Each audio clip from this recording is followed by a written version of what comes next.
کہ حضرت ابو طلحہ رضی اللہ تعالیٰ نبی صلی اللہ علیہ وسلم تشریف فرما تھے، صحابہ بیٹھے ہوئے تھے، شام کا وقت تھا، تو ایک مہمان آ گئے رات۔ یہ بخاری شریف اور مسلم شریف دونوں میں یہ حدیث ہے، متفق علیہ حدیث ہے۔ رات کو مہمان آ گئے، نبی صلی اللہ علیہ وسلم سب سے پہلے اپنے گھروں میں پوچھوایا کہ کچھ کھانے کو ہے،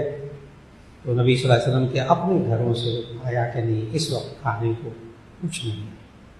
پھر صحابہ سے پوچھا تو حضرت ابو طلحہ رضی اللہ تعالیٰ عنہ ایک انصاری صحابی کھڑے ہو گئے، کہنے کہ یا رسول اللہ میں ان کو مہمان بنا کر گھر لے جا رہا ہوں۔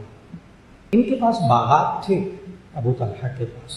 کھجوروں کے باغات تھے، لیکن گھر گئے، بیوی سے پوچھا اس وقت کھانے کو کچھ ہے؟ اس نے کہا ہے ایک بندے کا کھانا ہے، اس وقت رات کا وقت تھا، بچے بھی بھوکے۔ میں نے کہا باغات کے مالک تھے لیکن اس وقت حالت ایسی تھی گھر کے اندر رات کا وقت، کہنے کہ ایک بندے کا کھانا ہے، بچے بھی بھوکے۔ حضرت ابو طلحہ رضی اللہ تعالیٰ عنہ انصاری صحابی نے کہا بیوی کو کہ تم بچوں کو نہ بہلا کر سلا دو اور یہ کھانا مہمان کے سامنے رکھ دینا، اور جب مہمان کھانے لگے رات کا وقت ہے تو تم دیا روشنی کے لیے، تو دیا جو ہے نا اس کو ٹھیک کرنے کے بہانے اس دیے کو بجھا دینا، اندھیرا ہو جائے گا تو وہ ایک بندے کا کھانا مہمان ہی کھا لے گا، میں پاس بیٹھا رہوں گا چپ کر کے۔ بیوی نے ایسا نہیں کیا، مہمان نے پیٹ بھر کے کھانا کھا لیا، مہمان بھی سو گئے، بچے بھی سو گئے، گھر والے بھی سو گئے، بات ختم ہو گئی۔ صبح جب اٹھے تو نبی صلی اللہ علیہ وسلم نے فجر کی نماز میں پہنچے تو نبی صلی اللہ علیہ وسلم نے فرمایا تمہارے بارے میں آیت نازل ہوئی ہے، یہ سورہ حشر کی آیت نمبر 9، وَيُؤْثِرُونَ عَلَىٰ أَنفُسِهِمْ وَلَوْ كَانَ بِهِمْ خَصَاصَةٌ،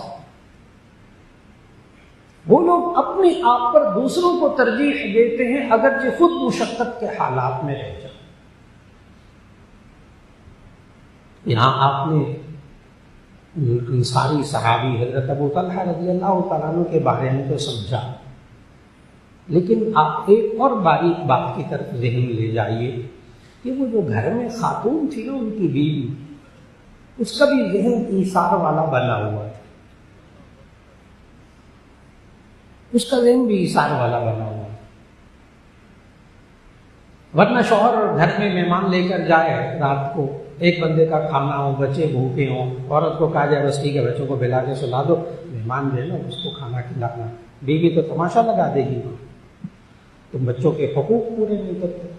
ہمارے بچے بھوکے سو جائے تمہارے مہمانوں کو کھانا مل جائے، ہاں، اور میں بھی بھوکی سو جاؤں تمہارے مہمانوں کو پیٹ بھر کے کھانا مل جائے۔ نہیں، اس نے کچھ نہیں کہا، معلوم ہے بیوی کا بھی ذہن بنا ہوا۔ یہ آج بڑی مشکل پیش آتی ہے جب مرد کا ذہن بنا ہوا ہو، بیوی کا ذہن نہ بنا ہوا ہو، اور اگر گھر میں بچوں کا بھی ذہن بنا ہو، بیوی کا بھی ذہن بنا ہو ایثار کا، اپنے آپ پر دوسرے کو ترجیح دینا۔ چھوٹی مثالیں گھروں کے اندر چند بھائی ہوتے، 2 3 4 کھانا کھانے لگتے، ہر بھائی کا بسا اوقات یا ایک آدھ کا مزاج ہوتا ہے مجھے اچھی چیز مل جائے بس، اور سالن آیا تو ڈونگے میں جو اچھی بوٹی وہ بھی مجھے مل جائے، مزاج۔ اور اگر اجتماعی طور پر مزاج دیکھنا ہو تو ولیمے کی دعوتوں میں چلے گئے، وہاں تماشا دیکھ لو، کتنے قابل لوگ، پڑھے لکھے لوگ، کھاتے پیتے لوگ، اچھی روٹی مجھے مل جائے، میں پہلے کھانا لے لوں، دھکم تیل اگلے کے کپڑے میں گر رہا ہے، کھانا گر رہا ہے، کیا ہو رہا ہے کیا نہیں ہو رہا، وہ کہانی ہے سب کے سامنے، وہاں نظر آ جاتا ہے ولیمے کی دعوتوں میں ایثار کیا چیز ہوتی ہے۔ کیا یہ تھوڑی دیر انتظار کر سکتے؟ پڑھا لکھا آدمی، قابل آدمی، لکھ پتی آدمی، کروڑ پتی آدمی،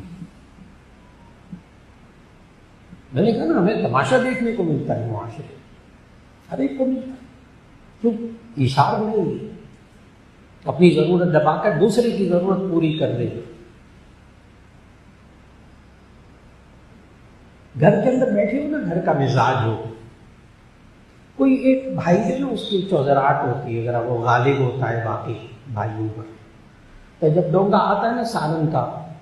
تو اچھی بوٹی لیگ پیس وہ اپنی پلیٹ میں پہلے ڈال لیتا ہے۔ عادت۔ لیکن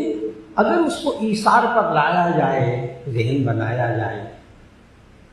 آہستہ آہستہ ماں باپ خود بھی سامنے رکھیں بات کو،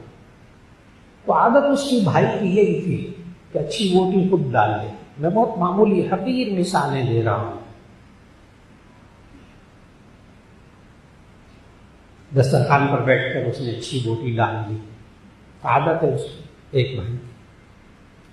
زبان پہ کوئی نہیں کہتا،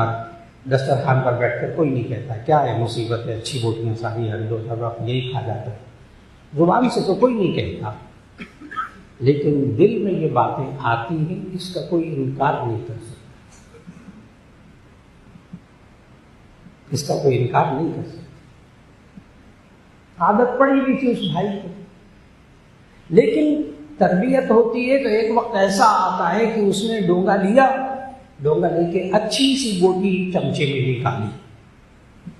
اور نکال کر ساتھ بیٹھے ہوئے چھوٹے بھائی کی تھالی میں ڈال دی۔ اس وقت چھوٹا بھائی سوچ رہا تھا کہ آج پھر یہ اچھی بوٹی لے گیا،